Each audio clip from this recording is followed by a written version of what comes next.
Bismillah. Assalamualaikum warahmatullahi wabarakatuh. Ustaz semua ya, bagaimana keadaan antum?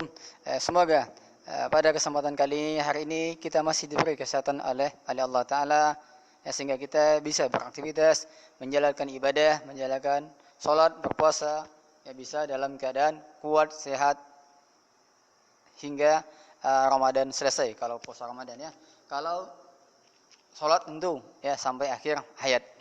Pada kesempatan kali ini kita lanjutkan kembali pembelajaran kita, yaitunya tema 9 subtema 2 pembelajaran keempat.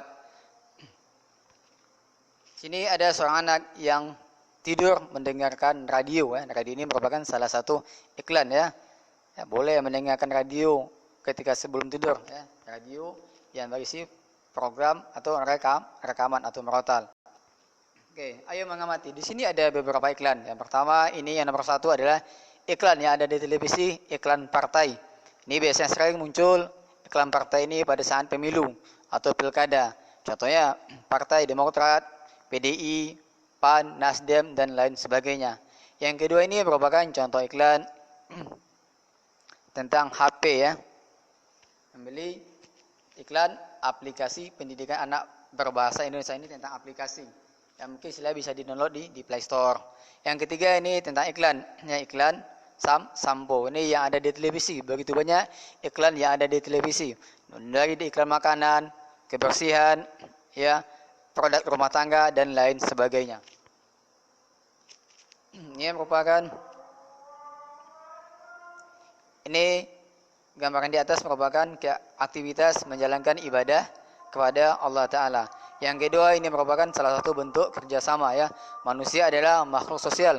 Manusia tidak bisa hidup sendiri tanpa bantuan orang lain. Ini merupakan aktivitas ya atau senam di pagi hari untuk mendapatkan atau menjaga kesehatan. Yang keempat, gambar di bawah adalah merupakan tentang ya atau gambar tentang perdagangan atau jual beli. Oke, saya lanjutkan. Usaha ekonomi yang dikelola sendiri dan kelompok. Dari awal atau pada pekan kemarin sudah Ustaz jelaskan bahwasanya ekonomi seseorang itu biasanya berbeda-beda. Tujuannya hanya satu, untuk memenuhi kebutuhan kehidupan dirinya, anaknya beserta istri dan saudara atau keluarganya. Nah, adapun usaha ekonomi itu terdiri dari dua. Ada yang dikelola secara sendiri atau mandiri atau pribadi dan secara kelompok. Yang pertama, usaha ekonomi yang dikelola oleh sendiri. Yang pertama ada usaha pertanian.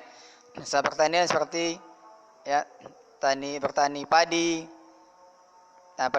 mungkin sayur, cabai dan lain sebagainya. Pada dasarnya petani itu memiliki modal sendiri, ya, dikelola secara sendiri. Namun ada juga yang dikelola secara bersama jika itu lahannya luas. Tapi pada dasarnya usaha pertanian itu dikelola secara mandiri.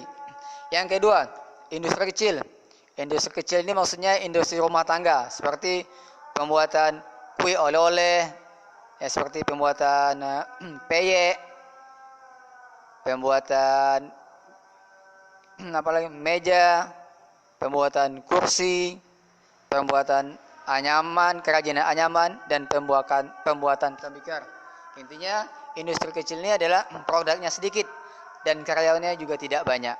Yang kedua, usaha perdagangan. Perdagangan pada umumnya itu dikelola secara sendiri, ya.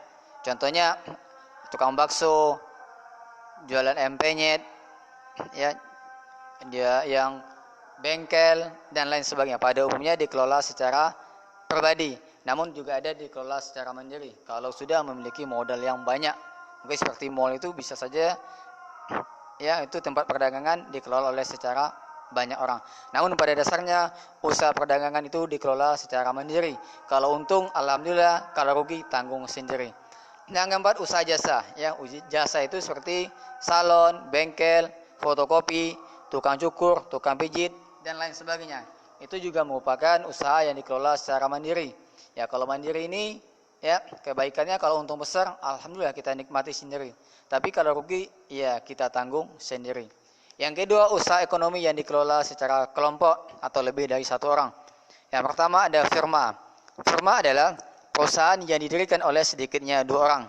Ya, tentu antara 2 orang ini sudah saling kenal mengenal agar nanti di kemudian hari tidak ada takutnya ada pihak yang melarikan diri. Intinya firma ini adalah perusahaan yang dikelola oleh sedikitnya 2 orang dan mereka sudah saling kenal mengenal. Ya, tentu kalau keuntungannya dibagi. Ya, tergantung perjanjian awal. Kalau modalnya 50% sama 50%, tentu dibagi 2. Intinya kalau dikelola secara kelompok, keuntungan juga dibagi sesuai dengan kesepakatan awal. Yang kedua CV atau Commanditaire Vennootschap atau persekutuan komanditer. CV ini merupakan CV ini berasal dari pengusaha dan beberapa penanaman modal.